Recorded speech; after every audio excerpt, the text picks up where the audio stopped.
We begin today the third Perek of Masechta Sukkah on Daf Chavtes Samud Beis. This Perek deals with the halachas of the Dalad Minim, starting with Lulav. Lulav is the tallest of all the Minim, as the Gemara says, Gavoya, and also the bracha that we make is on the Lulav. So that's the reason the Mefarshim say why the Mishnah begins with Lulav. Zogt Heilige Mishnah, Lulav ha-gozel va-yavish. A stolen lulav or a dry lulav, pasul. It's pasul for the mitzvah. So when it says in the Mishnah, a dry lulav, what are we talking about? How dry is it? So the Rishonim speak about this. Tosfos here says that the lulav is so dry, if you look at the last few words of the first Tosfos on this Perek, Yevesha achetei nefreches b'tzipayren. It's so dry that it'll crumble in your fingers. The question also is, how much of the lulav has to be dry? All of the lulav, part of the lulav, or maybe only the tip of the lulav? It's all discussed in the Rishonim. And the reason why a lulav hayavish is pasul, so Rashi here says, because the Torah says va'am veyu, we had this before, that we learn out from here that you have to beautify mitzvahs. But Tosfos actually says that zeh keli va'am veyu is only a requirement l'chatchila, but it's not something that's going to pasul the lulav. And therefore Tosfos says that by lulav, we learn it out from Esrig, where the Torah writes hadar, and that's a requirement that's ma'akiv, that there has to be a nice lulav and not dry.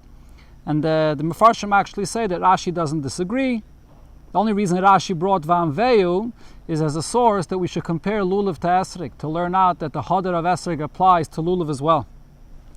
Sagt the Mishnah weiter, Shalasheira, a lulav that comes from a tree that was served for Avodah Zarah, a lulav that comes from a city that all people in the city served Avodah Zarah and everything in the city has to be burnt. Pasul is pasul.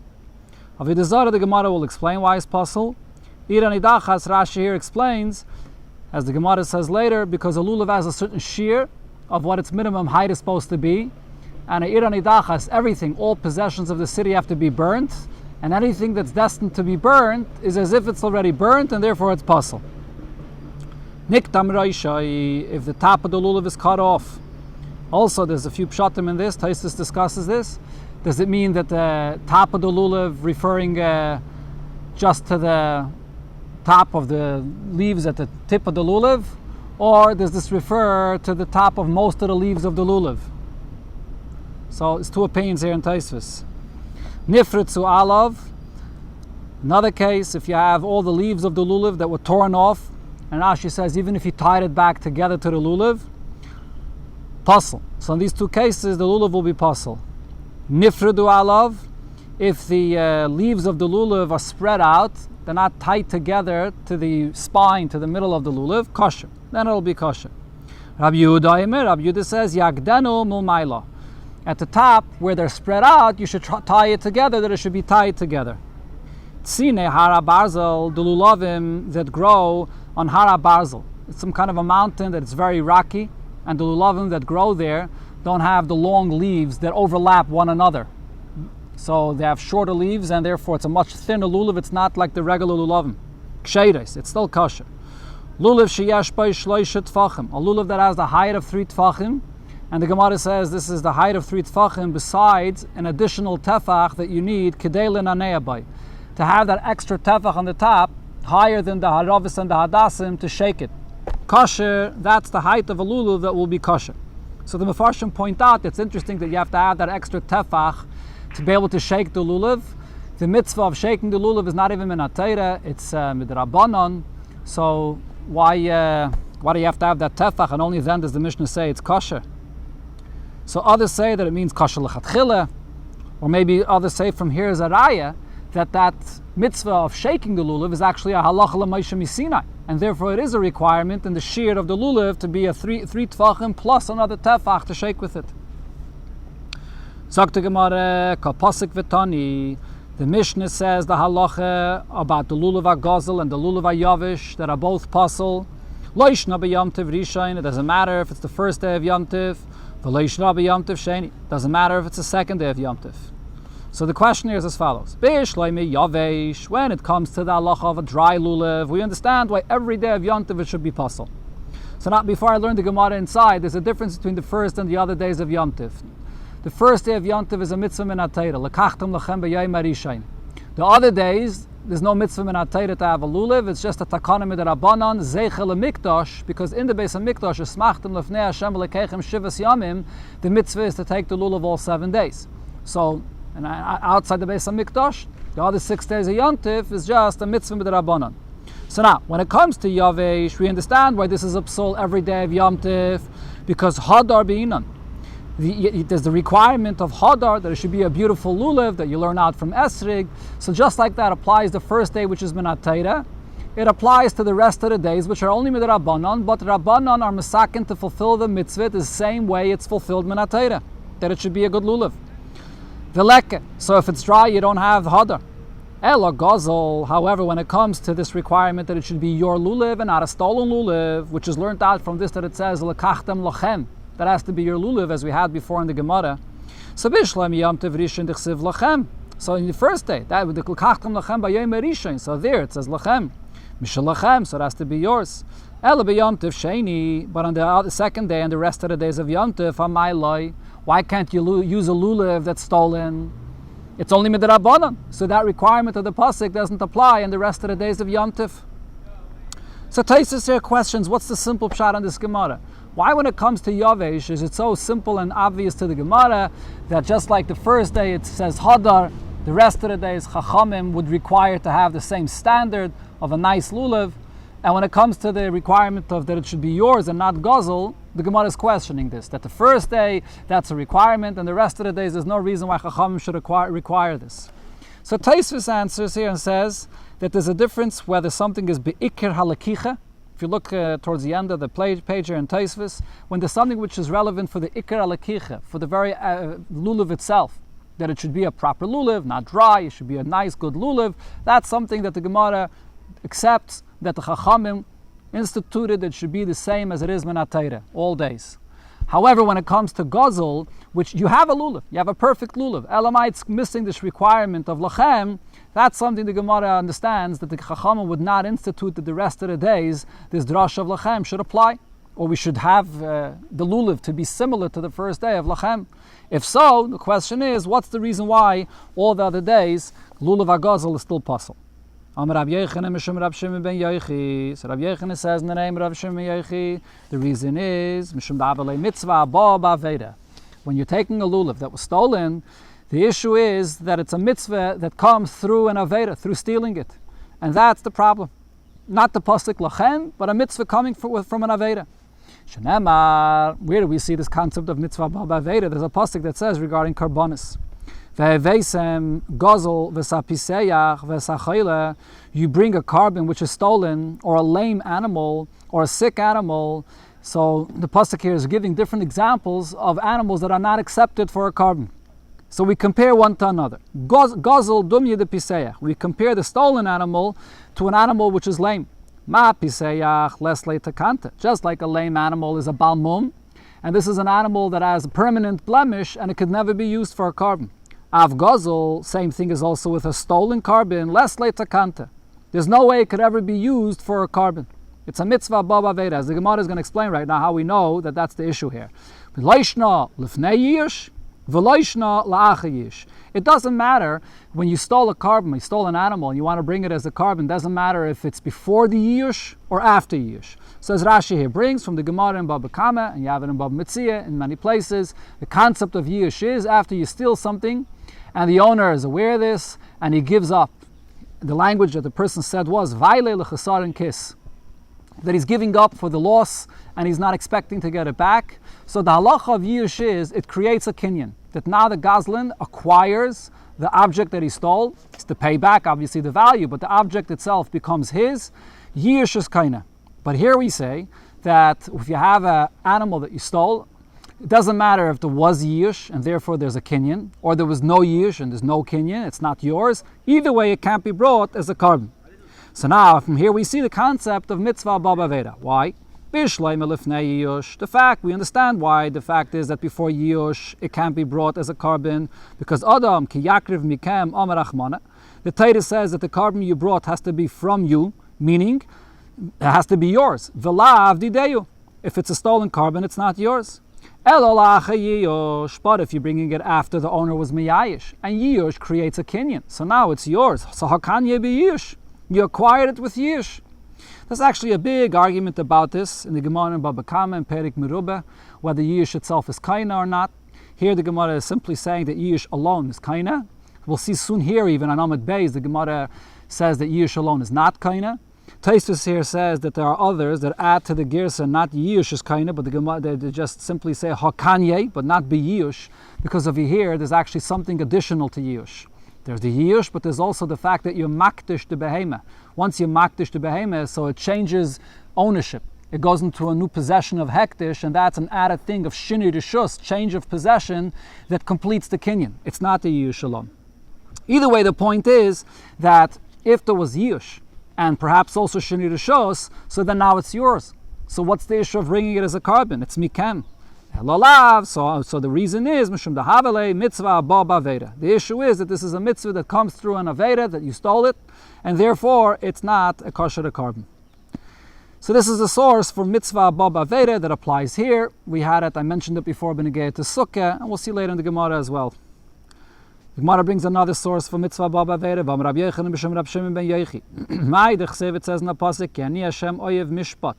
The Eibusha says, I love justice. Soine gezel boila, I hate a carbon that was stolen to be brought as an eila.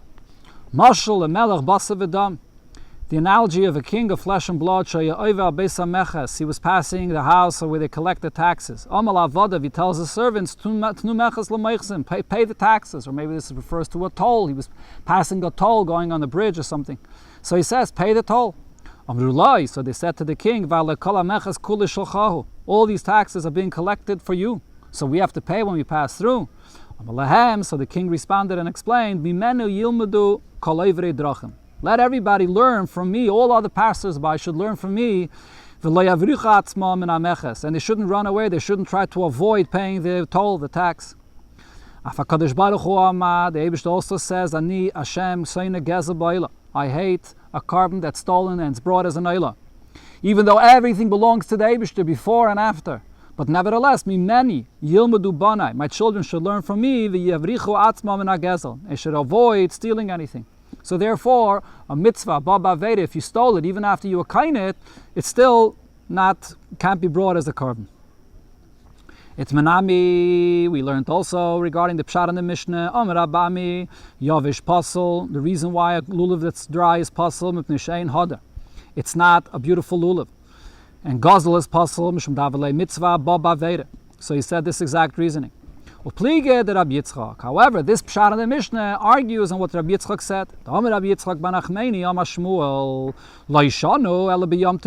The Mishnah, when it speaks about a stolen lulav or dry lulav, it's only speaking about the first day of Yontif.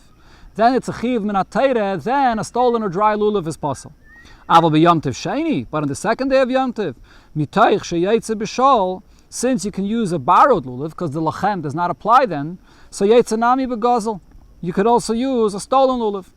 So seemingly, Rabbi Yitzchak, Shmuel, in the name of Shmuel, doesn't hold of this concept of mitzvah ba b'aveda. However, Tosfos over here says, the very last Tosfos on the Amud, that he would hold of the concept of mitzvah ba b'aveda. However, here we're talking about a mitzvah midrabanan. Regarding a mitzvah midrabanan, he held that Chachamim did not institute that the mitzvah has to be done without ba b'aveda. But by mitzvah min ha-teireh, he certainly agrees that the mitzvah ba b'aveda is an issue, like the drushes we brought before regarding a carbon. Masav Rav Nachman by Yitzchak. Rav Nachman by Yitzchak asks on this pshat that we're only talking about the first day of Yom Tov. The Mishnah said, lulav hagazel vayavish pasel, a stolen or dry lulav is pasel. So now we could understand from this, hashal kosher. But that means that only a stolen lulav is a problem. But if it's a borrowed lulav, it would be kosher. Amos, when are we speaking about? And if you'll say we're speaking about the first day of Yom Tov, like Rav Yitzchak wanted to say, but it can't be haksiv lachem, mishal lachem. Lachem means it has to be yours and not a borrowed lulav. V'hailav dideyu, if it's borrowed, it's not his. Elolav v'Yom Tov sheni. So I must be speaking about the second day of Yom Tov. V'ketani gazel pasel. And it says that even the second day of Yom Tov, when it's only midrabanan, it's pasel because of the issue of mitzvah ba b'aveda. Not like what Rabbi Yitzchak said. So Rav Omar, or the other girsa here is Omar Rav. So Rav answered this question and said, Lo'olam b'Yom Tov Rishon. Really, I can tell you, like Rav Yitzchak said, the Mishnah is only speaking about the first day of Yom Tov. And v'loimi boya kama. The diak that you said that Gazel excludes Shal is not correct. Adarabah, the Mishnah is telling you the bigger Chiddush. Loimi boya Shal, needless to say, a lulav that's borrowed. The lav yideyu, it's not his, so therefore it's not yaitz, it's not lachem. Avol Gazel, but a stolen lulav. Eime, I should say that stam gzele yish bailamhu.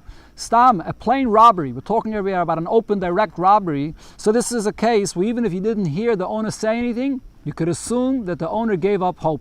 Since you came openly and robbed it from him, so we rely on the fact that there was yish, and therefore you're kind of through yish, so now it's lachem, it's yours. Okay, and therefore it's yours. Kamashmalon, that's where the Mishnah says that even regarding a gazel, that until you don't hear clearly the owner saying, Vai leile chesarin kiss, that I'm giving up hope, there is no yish. We don't assume that there was any yish. He's thinking to himself, today he robbed me, and tomorrow I'll drag him to Bezdin and I'll get back my object. Amalu Rav Huna lahanu avankiri. Rav Huna said to these merchants, Kizavnisu asameyakum. When you buy a hadas for the dalad minim from Goyim, leitigzizu aton. You do not go ahead in the field and cut it for the adasim. Ela ligzizua inhu. They should cut it. And v'yav and they'll give you the adasim. What's the reason? So this is connected to what we're speaking about, the 2 points, that in order to be yaitz the mitzvah of dalad minim, there's a lachem, one requirement has to be yours, and the other requirement of mitzvah baba veda is puzzle. So let's see how it applies in this case. My time, what's the reason? Because stam oiv de kechavim gazlani arasaninu. Stam a goy, it's very possible that the field that he has, that he's growing these adasim, is something that he stole. So there's a gzela involved over here. So how are you going to use this for a mitzvah? Now, what's the story when you steal a piece of land? The karka ain't an exelis. A piece of land that's stolen, you never could attain ownership in it. It always remains in the ownership of the original owner. There's no concept of gzela. By gzela, if there's yiyush, or whatever the requirement is, you become the owner, and now you have to just pay back the value, but you can own it. But not by karka. Karka never leaves the possession of the owner. And therefore Rashi says the relevance of this is that even if there was yiyush, it's not going to help. Because yiyush is only by something where there's gzela. But if there is no gzela, the karka, wherever it is, it's in the possession of the owner, so even if there was yiyush, it's ineffective. It does not create any kinyan. Okay, so therefore, if you would want to be kind of this, to be yaitz the mitzvah through yiyush, but if karka ain't in exeles, you can't be kind it. So therefore, what do? Ligzizua inu. Let the goyim be the ones to cut off these adasim. So now, once they cut the adasim, so kihechi de lehevi yiyush bailim biyadayu. So now the yiyush is effective because once it's cut, so this is something that's not anymore part of the karka, so it's stolen, and now it can leave the possession of the owner, and yiyush can take effect. And therefore the yiyush will affect a change of ownership, that you could acquire it. So then what happens is, so the yiyush is going to be in the hands of these goyim, and in addition, when you buy it, when these merchants are going to buy it from the goyim, so it's a change of possession, change of ownership. So then combining these two together, yiyush and shini rishos, will be a full kinyan for you to be able to then use these adasim for the mitzvah. So as Rashi points out, we see here in this Gemara that the Rav Huna holds that in order to acquire something that's stolen, yiyush alone is not a kinyan. It's yiyush together with shini rishos, as he says over here. And Rashi points out, even if you're going to say that yiyush alone would be kaina, it would still be an issue of mitzvah baba veda. In other words, if these merchants themselves would be the ones cutting it off and the yiyush would happen in their possession, they couldn't use it for the mitzvah, even though l'chayda now it's lachem, they own it, but they were the ones that cut it. They were the ones that stole it, so it's a mitzvah baba veda. But now that the goyim are the ones that did the ma'aseh gzela, and the goyim sell it to them, so both, there's no issue of lachem because it is theirs, there's a full kinyan, yiyush and shini rishos, and there's also no issue of mitzvah baba veda because they did not do the act of the gzela. That's how Rashi learns this Gemara. Taisus disagrees with this detail here of mitzvah baba veda. Taisus is shitta here, and in Baba Kama there's a big discussion about this, that once there's a full kinyan, there's no issue of mitzvah baba veda. Mitzvah baba veda is before there's a kinyan, or if you're the one that completed the kinyan. But once there is a completed kinyan, there is no issue of mitzvah baba veda. That's Taisus' opinion. Okay, so this is the advice that Rav Huna gave to these merchants. But the Gemara asks the question, sof, but in the end of the day, why can't they go and cut it themselves? Ki gozuzu avankiri. even if these merchants cut it themselves. Laheva yish bailim biyadayu. So there'll be the yish bailim, there's a yish here in the possession of these merchants. They did the ma'aseh gzeila, but now there's a yish. But yish is an incomplete kinyan, and also in their possession it's a mitzvah baba veira, according to Rashi at least. But v'shini yarishus biyadon. But then these merchants are selling it to other yidden to do the mitzvah with them. So now it's changing ownership. So there's a shini rishus together with the yish for the people that are buying it from the merchants, and they should be able to do the mitzvah with it. It's theirs, they were kainet, and there's no issue of mitzvah baba veira either. So why do the merchants have to wait for the goyim to cut it in the field? So the Gemara answers, what we're talking about over here is Rav Huna is saying if you were using these hadassim for yourselves, the hadassim, once they become part of the mitzvah, as we see here in the Gemara and the continuation, it's called hishayna. That's what the dalad minim are called. So we're talking over here about the avankiri, these merchants using these dalad minim for themselves. Then it's an issue, because there's only yish with no shini rishus. That's why he said that they should have the goyim cut it, and then they can use it for themselves. Fragt the Gemara, but still, why can't they acquire these adassim with the yush and additionally with a shini maise? What's the shini maise? In order to be able to the mitzvah of lulav, you have to tie. We learned this in the Gemara before about tying the lulav, the eged of the lulav. So there's a shini maise here, and therefore yush together with a shini. When you make a shini in the object, that is an added thing to create a kinyan. Answers the Gemara, kasava, 2 points. First of all, kasava, lulav ain't tzarech. We could say that he's of the opinion that a lulav does not have to be tied at all. And even if you're going to say that a lulav does have to be tied, but this is something, it's a change. You're changing the object by tying it together, making it one, but it's something which will return back to where it was before after you untie it, so it's the same hadas the way it was before. So this is not a real shini in the object itself. And it doesn't count for a change that will affect a kinyan by gzeila. And these are all specific halachas of kinyanim regarding gzeila, whether it's yush, whether it's the shini rishos, or the shini maise that affects a kinyan by gzeila, but not if it's a shini that will return to its original state. Fragt the Gemara, but viliknuya b'shini Hashem. It should be acquired even for these merchants themselves by the change of name. What's the change of name? The mikara havelei asa. Before it's called an asa or a hadas in Lashon Kodesh, and v'hashta hishayna. And now, once you're using it together with the other dalad minim, it gets a new name. It's called a hishayna. That's the new name that it has. So just the shini Hashem itself, together with the year, should affect the kinyan. So Taisus here asks the question, can't we give the same answer? Just like we said, that when there's a shini maise, when you tie it together, it could be undone and it's chayzel libriyasa. Isn't it the same thing with this hadas? You use it for the days of Yontif as a hishayna, and then afterwards you don't use it anymore. It goes back to being called a hadas. It's a shini chayzel libriyasa. So one of the answers Taisus gives is, the Gemara actually means to ask, in addition to what we said before, since we have both a shini maise together with a shini Hashem, even if usually chayzel libriyasa is not counted to be a kinyan, but if you have both a shini maise and a shini shem, then the Gemara is asking, even if it goes back to its original state the way it was before, it's enough of a shinoi to be combined to the years to create a kinyan. Why that is so is a question for itself. What's exactly the pshat in Taisus? But that's how Taisus learns the pshat in the words of the Gemara here. So the Gemara answers, Me'ikare nami la'asa hoshayna karule. Originally, even the hadas, before it's combined together with the lulav and the yesrik and so on, it's also referred to as a hishayna, because that's what it's destined for, because that's what people are going to use it for. So it's originally, when it grows, it's called a shayna. So there is no shini Hashem over here, so therefore you won't be kaina. So this was the advice that Rav Huna gave to these avankiri, that if you're going to use the hadassim for yourselves, make sure that the goyim cut it, and then it'll be yush and shini rishus in your possession, and you'll be able to use it for yourself for the mitzvah.